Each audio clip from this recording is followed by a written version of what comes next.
ഒരു യാത്രക്കിടയിൽ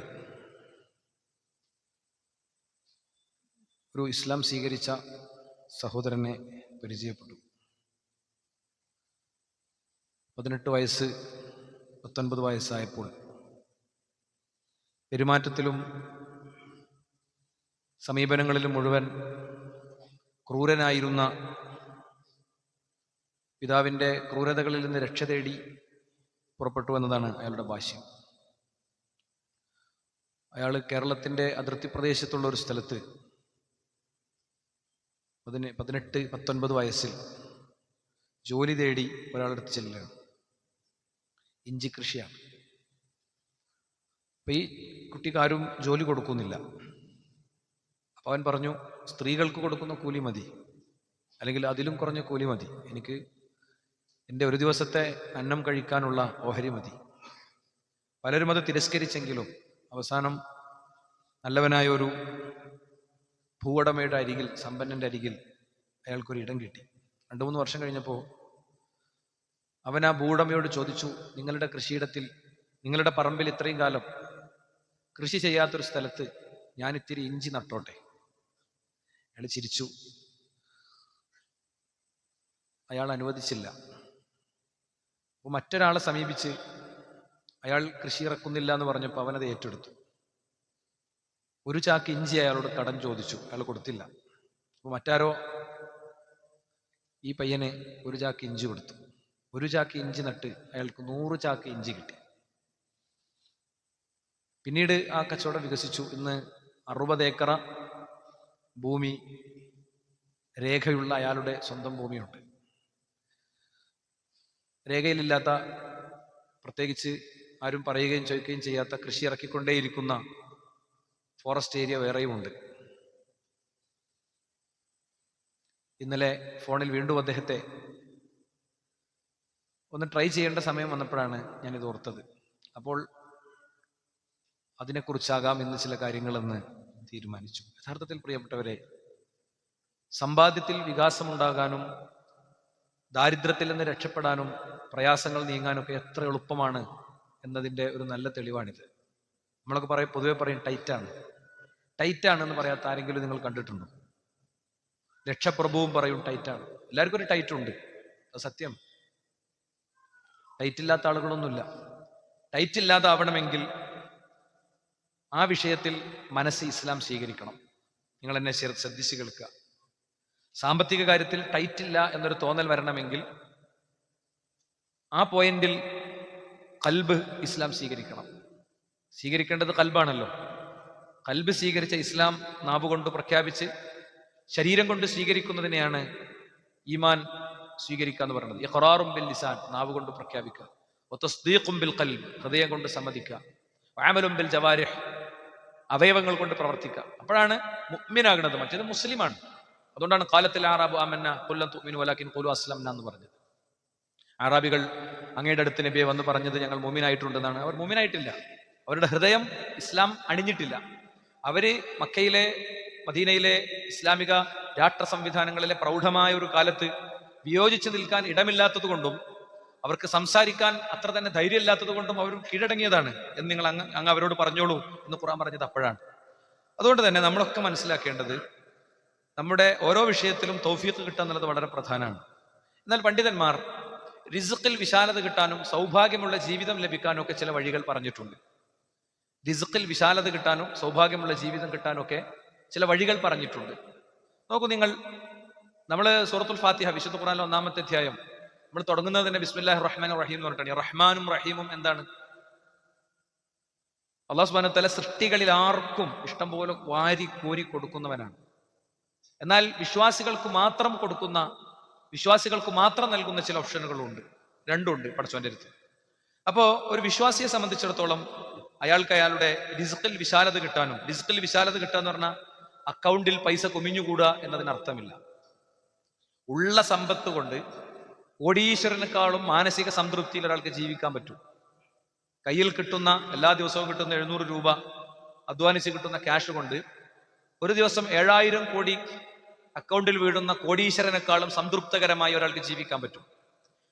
അയാളുടെ സീറോ ബൾബുകൾ മിന്നിത്തിളങ്ങുന്ന ബെഡ്റൂമിലെ മനോഹരമായ അലങ്കരിക്കപ്പെട്ട കിടപ്പുമുറിയിലെ അയാളുടെ കൊട്ടാര സമാനമായ വീട്ടിലെ കൊട്ടാരത്തെക്കാളും പിന്നെ വലിയ അയാളുടെ താമസ സ്ഥലത്തെ ജീവിതത്തെക്കാളും ചെത്തിത്തേക്കാത്ത നിലത്ത് കീറിയ പുൽപ്പായയിൽ തന്റെ പെണ്ണിന്റെ അരികിൽ തന്റെ മക്കളുടെ സാമീപ്യത്തിൽ ഒരാൾക്ക് താമസിക്കാനും ജീവിക്കാനും പറ്റും.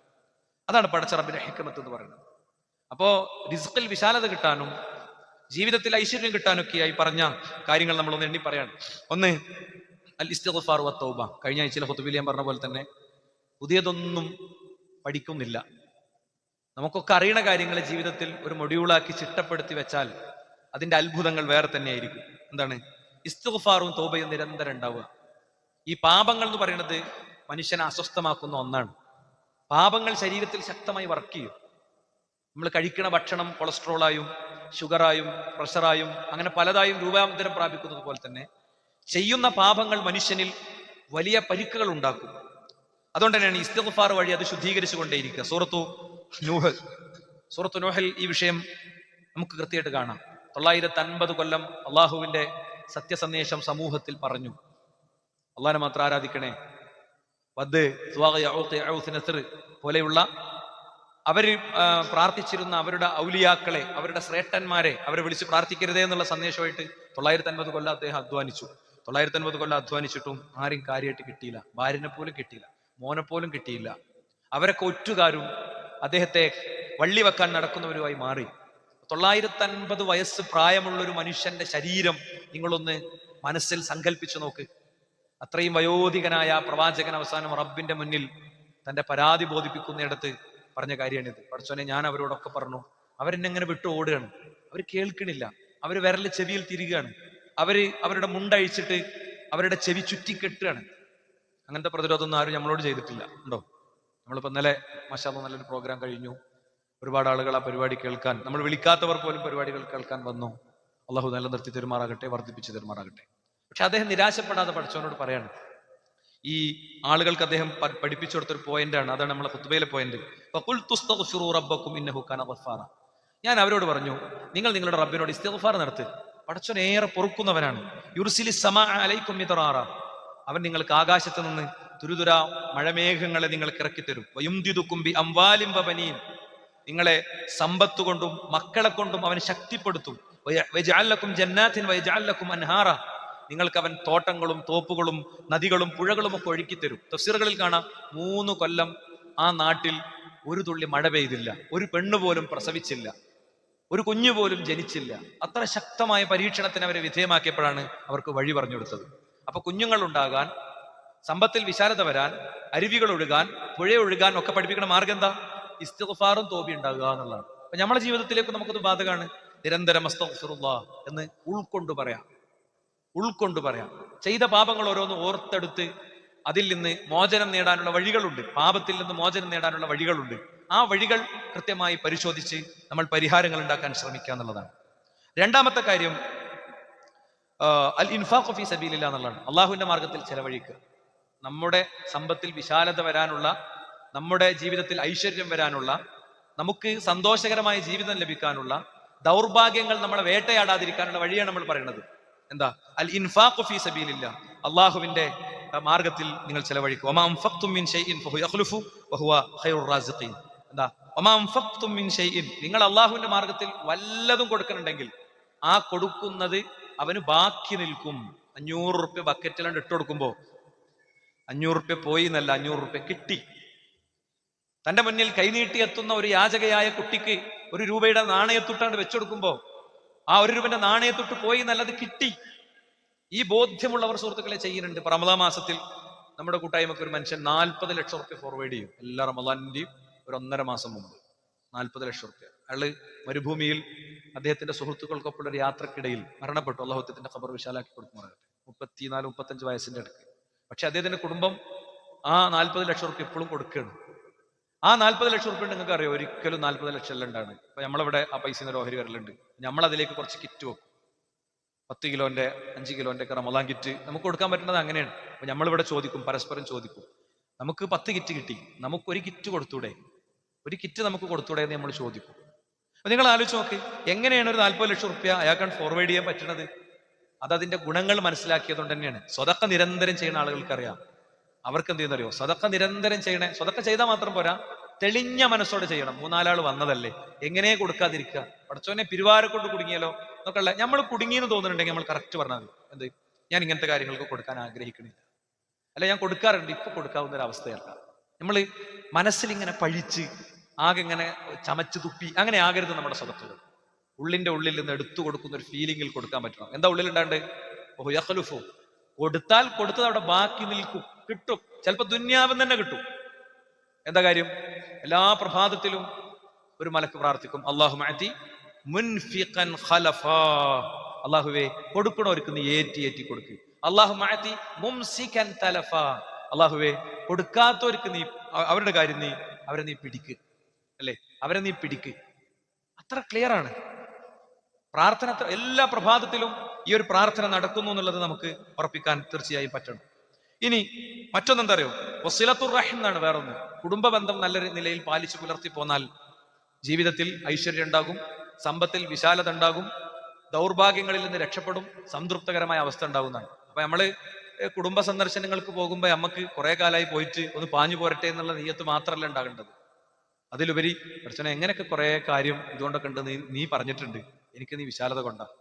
അത്യാവശ്യം നല്ലൊരു പുതിയ കച്ചവടമൊക്കെ തുടങ്ങാൻ തീരുമാനിക്കുമ്പോ, അല്ലെങ്കിൽ കച്ചവടം നഷ്ടത്തിലാകുമ്പോ, അല്ലെങ്കിൽ മനസ്സിന് സുഖം കിട്ടാതാകുമ്പോ, അല്ലെങ്കിൽ രോഗവും ബുദ്ധിമുട്ടും പ്രയാസവും വേട്ടയാടുമ്പോൾ ചെയ്യേണ്ട ഒരു കാര്യമാണ് എന്ത്?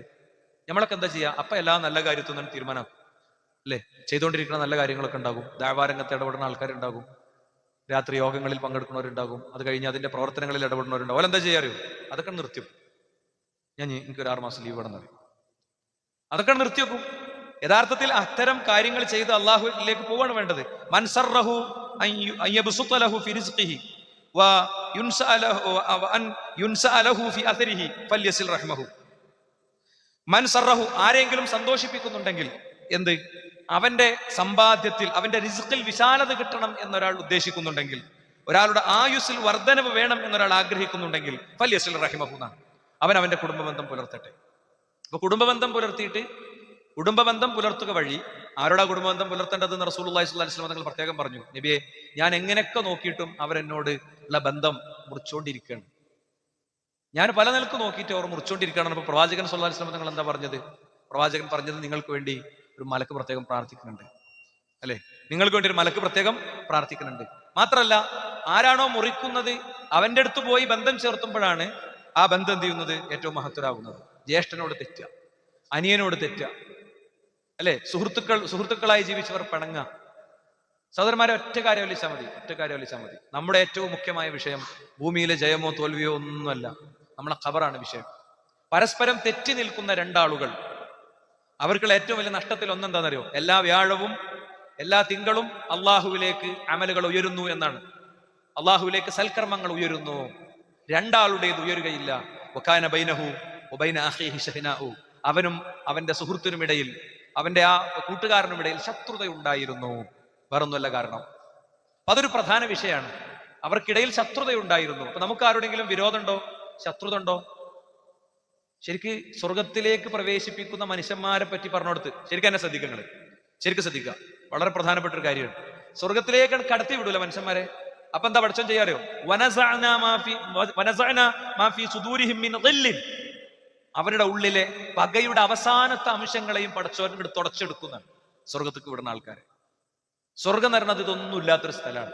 അതുകൊണ്ടാണ് അവിടെ നിങ്ങൾക്ക് കുത്തുവാക്കോ ആക്ഷേപങ്ങളോ ഒന്നും കേൾക്കേണ്ടി വരൂല എന്ന് പറഞ്ഞ്. അപ്പൊ നമ്മൾ പർമ്മത്തിലേക്ക് ഒന്നുകൂടി തിരിച്ചു വരിക. കുടുംബ ബന്ധം പാലിക്കുന്നത്, കുടുംബ ബന്ധം പുലർത്തുന്നത് റിസ്ഖിൽ വിശാലത കിട്ടാൻ, സമ്പാദ്യത്തിൽ വിശാലത കിട്ടാൻ, സൗഭാഗ്യങ്ങൾ ലഭിക്കാൻ, നമുക്ക് ദുരന്തങ്ങൾ ബാധിക്കാതിരിക്കാൻ ഗുണപരമായ ഒരു കാര്യമാണെന്നാണ്. പിന്നെന്താ ഈ ആയുസ്സിൽ വർധനവ് കിട്ടുക എന്ന് പറഞ്ഞാൽ? ഒരാൾ കുടുംബബന്ധം പാലിച്ചാൽ 60 കൊല്ലം ജീവിപ്പിക്കാന്ന് പറഞ്ഞാൽ 100 കൊല്ലാക്കുന്നാണോ? ഉള്ള ആയുസ്സിന് ഏറ്റവും മനോഹാരിത കിട്ടിയാൽ തന്നെ എന്ത് വലിയ കാര്യമാണ്. നമ്മൾ ചിന്തിച്ചു നോക്ക്. ഉള്ള ആയുസ് 30 കൊല്ലേ ജീവിച്ചിട്ടുള്ളൂ, പക്ഷേ തിരിഞ്ഞു നോക്കുമ്പോൾ മനോഹരമായ ഒരുപാട് അധ്യായങ്ങളുണ്ട്. ഒരുപാട് കുടുംബങ്ങൾക്ക് ഉപജീവനം കൊടുത്തിട്ടുണ്ട്, ഒരുപാട് ആളുകൾക്ക് ആശ്വാസം കൊടുത്തിട്ടുണ്ട്, അല്ലേ? നമുക്ക് ഈ ആയുസിന്റെ കാര്യവും സമയത്തിന്റെ കാര്യവും ഒക്കെ പറയുമ്പോൾ ഓർമ്മ വരിക ആരെയാണ്? ശൈഖുൽ ഇസ്ലാം ഇബ്നു തൈമിയ്യ റഹിമഹുല്ലാ, അതുപോലെ ഇമാം നവവി റഹിമഹുല്ലാ, ഇവരൊക്കെയാണ്. ഇമാം നവവി റഹിമഹുല്ലാ ജീവിച്ചത് 43 വർഷമാണ്. ഈ 43 വർഷം എടുത്തു കഴിഞ്ഞാൽ ആ 43 വർഷത്തിനിടയിൽ നോക്ക്, നിങ്ങൾ എത്ര ചെറിയ സമയമായിരിക്കും ഒരു വളരെ ഇന്റലക്ച്വലായ, ബുദ്ധിപരമായ, എൽമിയായ വർക്കുകൾക്ക് കിട്ടുക. പക്ഷെ അദ്ദേഹത്തിന്റെ ഓരോ ഗ്രന്ഥങ്ങളും ഓരോ പ്രവർത്തനങ്ങളും പുതിയ കാലത്തിന്റെ ഭാഷയിൽ പറഞ്ഞാൽ വൈറലാണ്, അക്ഷരാർത്ഥത്തിൽ വൈറലാണ്. റിയാദുസ് സ്വാലിഹീൻ അദ്ദേഹം രചിച്ച ഗ്രന്ഥമാണ്. റിയാദുസ് സ്വാലിഹീൻ എന്ന് കേൾക്കാത്ത എത്ര ആൾ ഇവിടെ ഉണ്ട്? ഒരുപക്ഷെ അത് വായിക്കുകയോ പഠിക്കുകയൊന്നും ചെയ്തിട്ടുണ്ടാവില്ല. പീസ് റേഡിയോ തുടർച്ചയായ ഓരോ ഹദീസും അതിന്റെ സനദൊക്കെ വെച്ചിട്ടുള്ള തുടർ പരമ്പരകൾ ഇപ്പോഴും ബ്രോഡ്കാസ്റ്റ് ചെയ്തുകൊണ്ടിരിക്കുന്നുണ്ട്. റിയാദുസ് സ്വാലിഹീൻ പൂർണ്ണമായി ഉസ്താദിന്റെ മുന്നിൽ നിന്ന് പഠിക്കുന്നവർക്കുള്ള സംവിധാനമാണ്. അർബഊന നബവിയ, ഇമാം നബവിയുടെ 40 ഹദീസുകൾ പീസ് റേഡിയോ ബ്രോഡ്കാസ്റ്റ് ചെയ്തുകൊണ്ടിരിക്കുന്നുണ്ട്. ഓരോ ഹദീസും എടുത്തിട്ട് ഇങ്ങനെ അതിന്റെ ഓരോ വാചകങ്ങളും എടുത്തിട്ടുള്ള വിശദമായ പഠനങ്ങളാണ്. ഞാൻ ഒരു കണക്ഷൻ നിങ്ങൾക്ക് പറഞ്ഞിരുന്നത് ഉപയോഗിക്കൊണ്ടവർക്ക് ഉപയോഗിച്ചോട്ടെ എന്ന് വിചാരിച്ചിട്ടാണ്. പിന്നെ നോക്ക് നിങ്ങൾ, ഇമാം മുസ്ലിം റഹിമഹുല്ലയുടെ കിതാബിനെക്കാളും ശറഹ് മുസ്ലിമനാണ് സമൂഹത്തിൽ കൂടുതൽ ഖ്യാതി. എന്താ, ഇമാം മുസ്ലിം റഹിമഹുല്ലയുടെ കിതാബിന് അദ്ദേഹം ശറഹ് എഴുതിയിട്ടുണ്ട്. അതിലൊക്കെ അത്ഭുതം എന്താ അറിയും? 10, 35, 40 വോള്യങ്ങളുള്ള തഹ്ദീബ് എന്ന് പറയുന്ന ഒരു ഗ്രന്ഥ പരമ്പര ഉണ്ട്. എന്താണ് ആ ഗ്രന്ഥ പരമ്പരന്റെ അത്ഭുതം? ഞാൻ മുസ്ലിമാണെന്ന് നമ്മൾ ആൺകുട്ടികളെ പോലെ പറയും, അഭിമാനപൂർവ്വം പറയും. അങ്ങനത്തെ ഒരു ഗ്രന്ഥമാണത്. പ്രവാചകന്റെ ഹദീസ് ഉദ്ധരിച്ച മുഴുവൻ വ്യക്തികളുടെയും ചരിത്രം, അവരുടെ പ്രദേശത്തെ വ്യക്തികൾ, അവരെ പറ്റി സാക്ഷ്യപ്പെടുത്തിയ കാര്യങ്ങളൊക്കെ അതിലുണ്ട്. ഒരു ദുർബലമായ ഹദീസ് പോലും സ്വീകരിക്കേണ്ടതില്ലാത്ത വിധം പ്രവാചകന്റെ ഹദീസിനെ സംരക്ഷിക്കുന്ന അതിലെ റിജാലുകളെ, അതിലെ വ്യക്തികളെ കുറിച്ചുള്ള സമഗ്ര പഠനമാണ്. അതൊരു മഹാപണ്ഡിതൻ എഴുതിയതാണ്. അതന്നെ വലിയൊരു കാര്യമാണ് അല്ലേ? ഇത്രയും വോള്യങ്ങൾ എഴുതി തീർക്കാരണം. 300-400 പേജുള്ള 35-40 വോള്യങ്ങളുള്ള ഗ്രന്ഥം ഇമാം നവവി ചെയ്തെന്താ അറിയോ? ഇതിന് അദ്ദേഹം ഒരു ഉള്ളടക്കം ഉണ്ടാക്കി. ഇങ്ങനെ കവിത അദ്ദേഹം എഴുതി, അദ്കാറുകൾ അദ്ദേഹം എഴുതി. അദ്കാറുടെ അദ്കാറുകൾ, അൽ അദ്കാർ എന്ന് പറഞ്ഞ ഗ്രന്ഥം ഫിഖ്ഹില്, താരീഖില് എല്ലായിടത്തും അദ്ദേഹത്തിന് ഗ്രന്ഥങ്ങളുണ്ട്. എന്തുകൊണ്ടാണ് സാധിച്ചത്? അത് അല്ലാഹു സുബ്ഹാനഹു വ തആല അദ്ദേഹത്തിന് സമയത്തിൽ കൊടുത്ത തൗഫീഖായിരുന്നു. സമയത്തിൽ കൊടുത്ത, ആയുസ്സിൽ കൊടുത്ത തൗഫീഖായിരുന്നു. അതാണ് ആയുസ്സിൽ കിട്ടുന്ന വർധനവ് എന്ന് പറയുന്നത്. ഉള്ള കാലം സ്വസ്ഥമായിട്ട് ജീവിച്ച് ഒരു പാരസെറ്റാമോൾ പോലും കുടിക്കേണ്ടി വരാതെ തൗബക്കും ഇസ്തിഗ്ഫാറിനും ഒക്കെ അങ്ങനെ ചെറിയൊരു അവസരം കൊടുത്ത് വണ്ടി ഒന്ന് ഇൻഡിക്കേറ്റർ ഇട്ട് സൈഡാക്കിയിട്ട് പതുക്കെ മൂപ്പരിങ്ങനെ എല്ലാവരെയും വിളിച്ചു കൂട്ടിയിട്ട് പായണ പാച്ചിലിന്റെ അടുക്ക് അസുഖമൊന്നുമില്ല. പക്ഷെ ചെറിയ എന്തോ ഒരു സൂചനയൊക്കെ കിട്ടിയപ്പോൾ ഇങ്ങനെ ഇരുന്നിട്ട് എല്ലാവരും കൂട്ടുകാരൊക്കെ വിളിച്ച് ഇങ്ങനെ ഒരു സുഖക്കുറവുണ്ട്, എന്തെങ്കിലുമൊക്കെ ഉണ്ടെങ്കിൽ പൊരുത്തപ്പെട്ടളി എന്നൊക്കെ പറഞ്ഞിട്ട് അങ്ങനെ ഉണ്ട്. കുടുംബത്തിന്റെയും കുട്ടികളൊക്കെ മുന്നിൽ ഒരു ജനാസക്ക് വരാൻ പോലും ബുദ്ധിമുട്ടില്ലാത്തൊരു ടൈം നോക്കി, ടൈം ഫിക്സ് ചെയ്തിട്ട് പടച്ചോനാണ് കൊണ്ടുപോകണം. നിങ്ങൾ ആലോചിച്ച് നോക്ക്.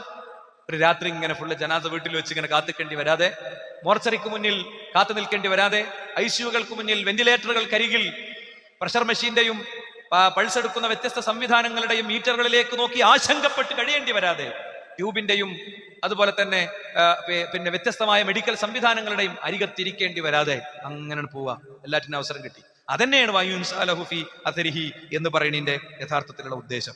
അപ്പൊ ഇനി മറ്റൊരു കാര്യത്തേക്ക് പോവുകയാണെങ്കിൽ തഖ്വയാണ്. എന്തെങ്കിലും സൂക്ഷ്മത ഉണ്ടാകുക. എന്താ സൂക്ഷ്മത ഉണ്ടാകുക എന്ന് പറഞ്ഞാൽ എന്ത് ചെയ്യുമ്പോഴും അതിന്റെ ഇസ്ലാം എന്താ നോക്കുക. അങ്ങനത്തെ വ്യക്തിയെ സംബന്ധിച്ചിടത്തോളം അയാൾക്ക് റിസ്ഖിൽ ഒരു സുരക്ഷിതത്വം, കുടുങ്ങൂല മൂപ്പര്.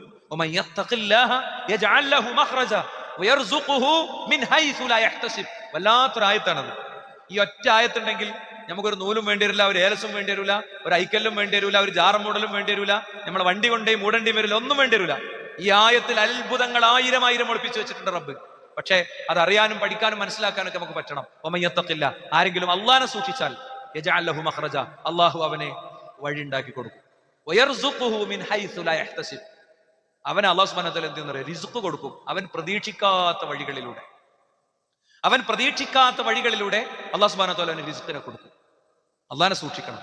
എല്ലാ നിലക്കും അയാൾ ഉറച്ചു നിന്നു, പിടിച്ചു നിന്നു, സൂക്ഷിച്ചു നിന്നു, കരുത്തോടുകൂടെ നിന്നു. അങ്ങനത്തെ ഒരു വ്യക്തിയെ സംബന്ധിച്ചിടത്തോളം അയാൾക്കുള്ളൊരവസ്ഥ, അയാൾക്കുള്ളൊരു അനുഭവം അങ്ങനെ ഇരിക്കുന്നതാണ്. ലോകപ്രസിദ്ധരായ 3 മുഹദ്ദിസുകൾ, ആ 3 മുഹദ്ദിസുകൾ ഒരു നാട്ടിലേക്ക് പോയി. കയ്യിൽ ഭക്ഷണമൊന്നുമില്ല, ഒന്നുമില്ല. അപ്പോ അധ്വാനിച്ച് ജീവിക്കണവരാണൊക്കെ. ഏത് പണ്ഡിതന്മാരെ നിങ്ങൾ എടുത്തോ, ഇമാം ബുഖാരി റഹ്മഹുല്ലാഹ് തൊട്ട് നമ്മൾ ആരെടുത്താലും അവർക്ക് അവരുടേതായ ഒരു ഉപജീവനം ഉണ്ടായിരുന്നു. ആ ഉപജീവനത്തിലാണ് അവർ ജീവിച്ചത്. ആ ഉപജീവനത്തിലാണ്. അമ്പിയാക്കളെ നിങ്ങൾ എടുത്തോ, ദാവൂദ് അലൈഹി സ്വലാം ഇരുമ്പ് പണിക്കാരനായിരുന്നു. മുഹമ്മദ് റസൂലുള്ളാഹി സ്വല്ലല്ലാഹി അലൈഹി വസല്ലം തങ്ങൾ കച്ചവടങ്ങൾ ചെയ്തിട്ടുണ്ട്. പൊരിവെയിൽ താടിനെ നോക്കിയിട്ടുണ്ട് അല്ലെ? അനുയായികളുടെയും അനുഭാവികളുടെയും കയ്യിലെ നാണയത്തുട്ടുകൾ കൊണ്ടല്ല പ്രവാചകന്മാരും ഉമ്മത്തിലെ സലഫും ജീവിച്ചത്. അവർ കഷ്ടപ്പെട്ട് അവരുടെ കർമ്മങ്ങൾക്കിടയിൽ ഒരു ജോലി കണ്ടെത്താൻ ബോധപൂർവം ശ്രമിച്ചിട്ടുണ്ട്. മനസ്സിലായില്ലേ? ബോധപൂർവം അവർ ശ്രമിച്ചിട്ടുണ്ട്. അപ്പോ പിന്നെ നമുക്ക് കൃത്യമായി കാണാൻ കഴിയും എന്ത്, റസൂലുള്ളാഹി സ്വല്ലല്ലാഹു അലൈഹി വസല്ലം തങ്ങളുടെ ഹദീസുകൾ ഉച്ചരിക്കുന്ന ഈ 3 മനുഷ്യന്മാര് ഒരു നാട്ടിലെത്തിയപ്പോൾ അവരുടെ കയ്യിലെ ഒക്കെ തീർന്നു. ഹദീസും തെരഞ്ഞിങ്ങനെ നടക്കുകയാണ്. വിശന്ന് ബോധക്ഷയത്തിലേക്ക് പോകും ഇതവർ തളർന്നു. എന്നാൽ ആരോടെങ്കിലും ചോദിക്കാനുള്ളൊരു ഇടങ്ങേറ്, വല്ലാത്ത ഇടങ്ങേറ്, ഞങ്ങൾക്ക് വിശപ്പാണ്, ഭക്ഷണം തരണമെന്ന് അല്ലെ? അത് ഇസ്ലാമിലെ വലിയൊരു കാര്യമാണ്. എന്താ, ഒരു മറ്റുള്ളവരുടെ അടുത്ത് നിന്നുള്ള ഓഹരി പ്രതീക്ഷിക്കാതെ ജീവിക്കുക എന്നുള്ളത്.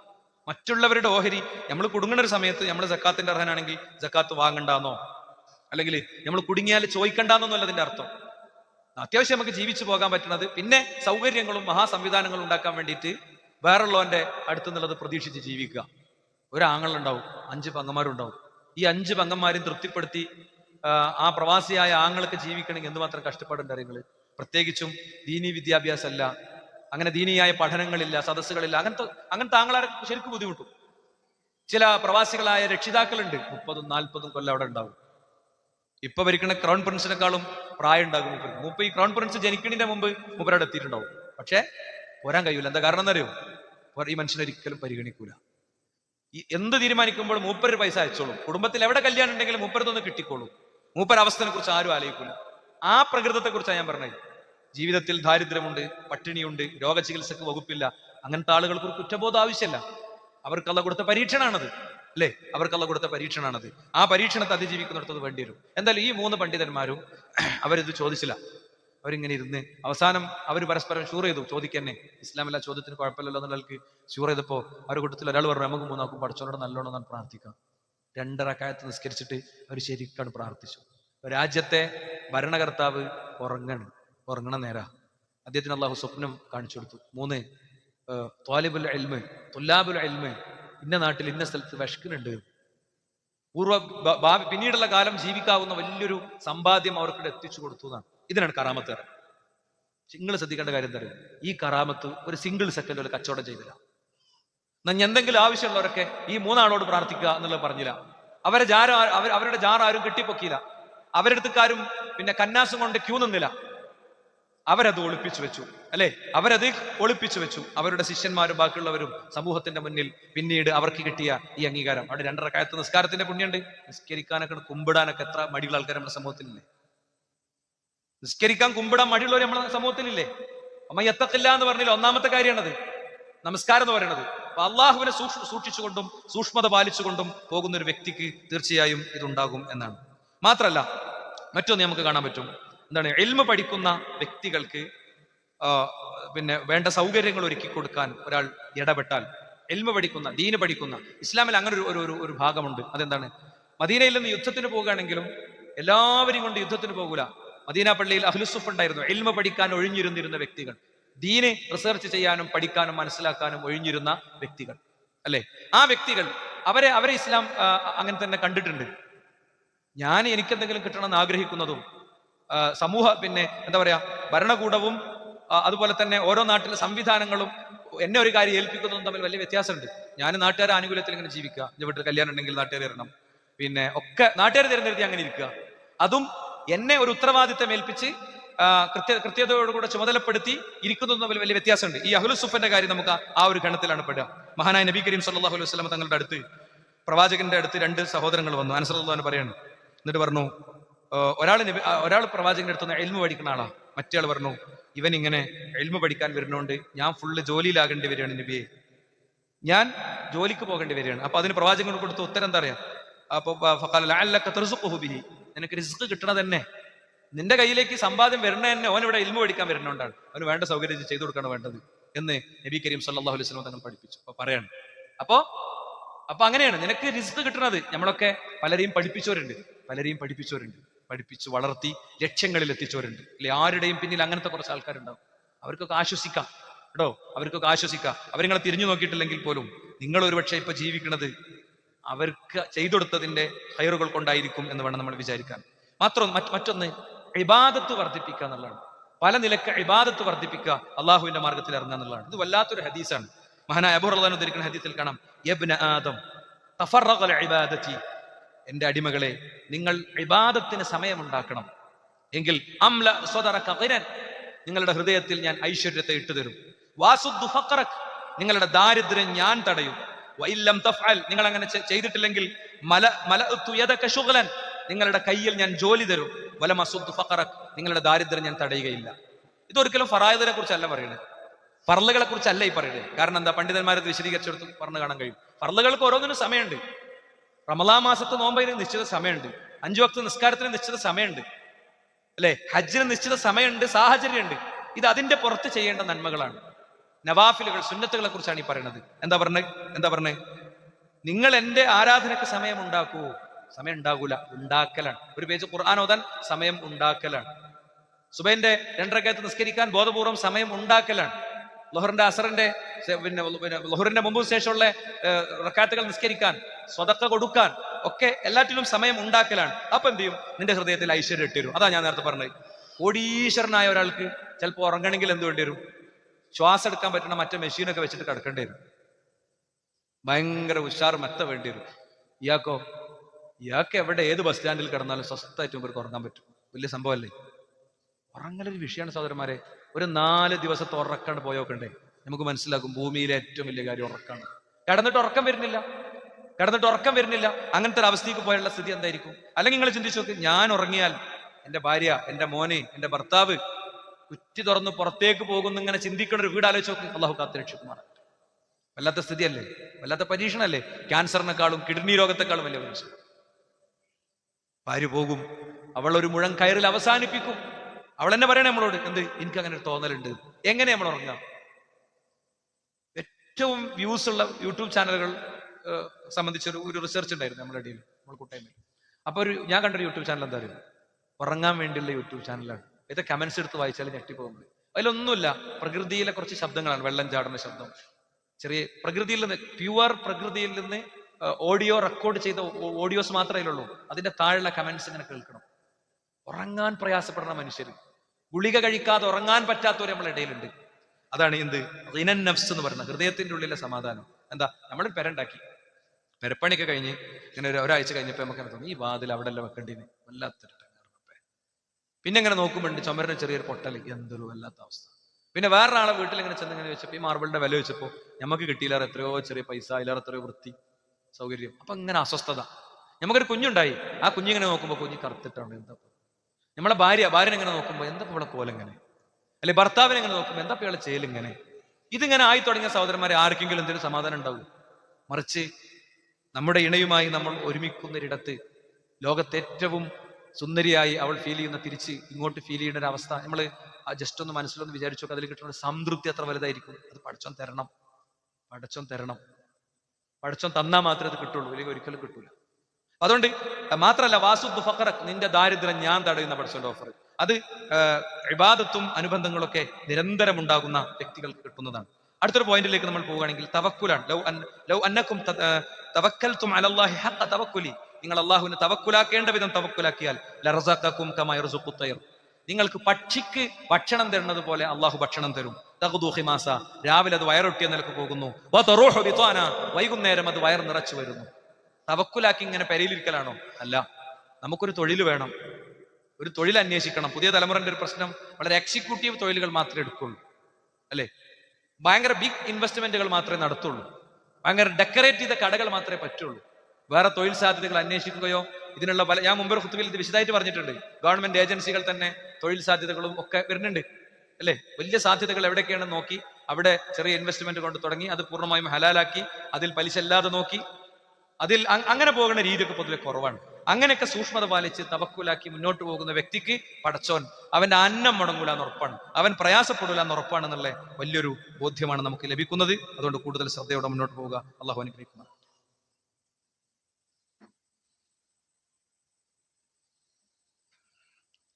അൽഹംദുലില്ലാഹ് വസ്സലാത്തു വസ്സലാമു അലാ റസൂലില്ലാഹി വഅലാ ആലിഹി വഅസ്ഹാബിഹി അജ്മഈൻ. അമ്മാ ബഅദ്.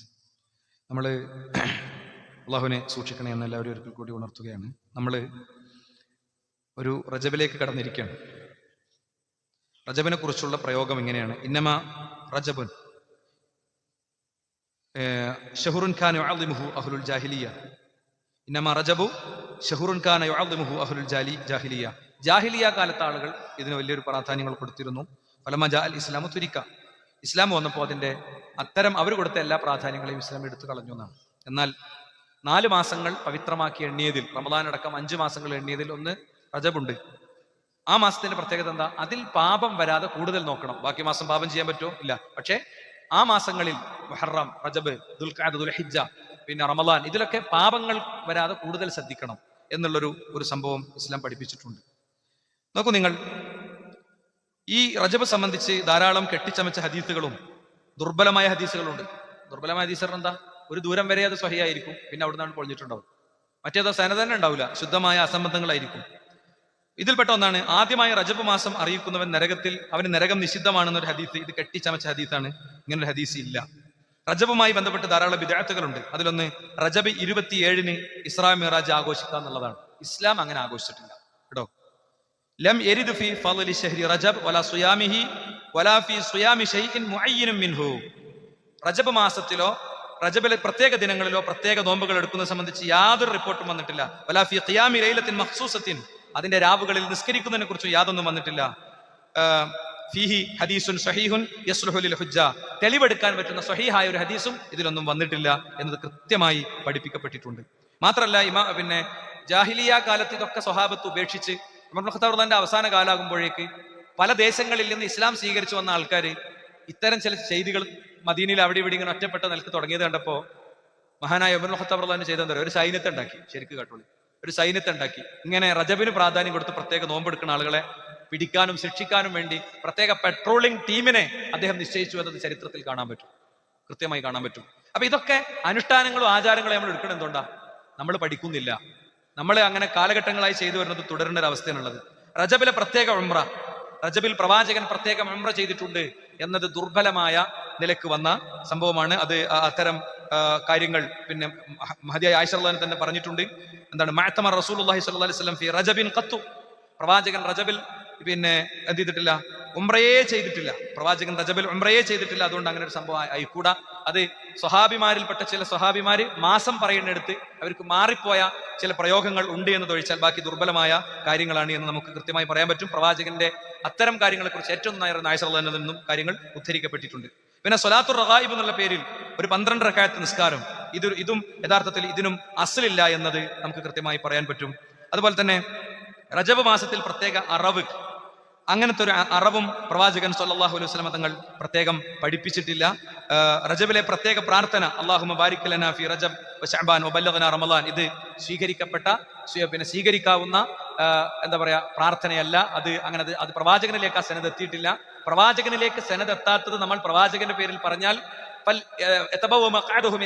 അവൻ അവന്റെ ഇരിപ്പിടം നരകമായി അവൻ സ്വീകരിച്ചു കൊള്ളട്ടെ എന്നാണ്. അപ്പൊ നമുക്കിങ്ങനെ തോന്നുന്നതൊക്കെ നല്ല കാര്യങ്ങളല്ലേ, ചെയ്തൂടെ എന്നൊക്കെ വിശദമായി നമ്മൾ പറഞ്ഞാണ്. ശരിക്കും ഉളൂ ചെയ്യുമ്പോൾ ഓരോ അവയവവും കഴുകുമ്പോൾ ഉള്ള ഒരു പ്രത്യേക ദുആകൾ കാണാം.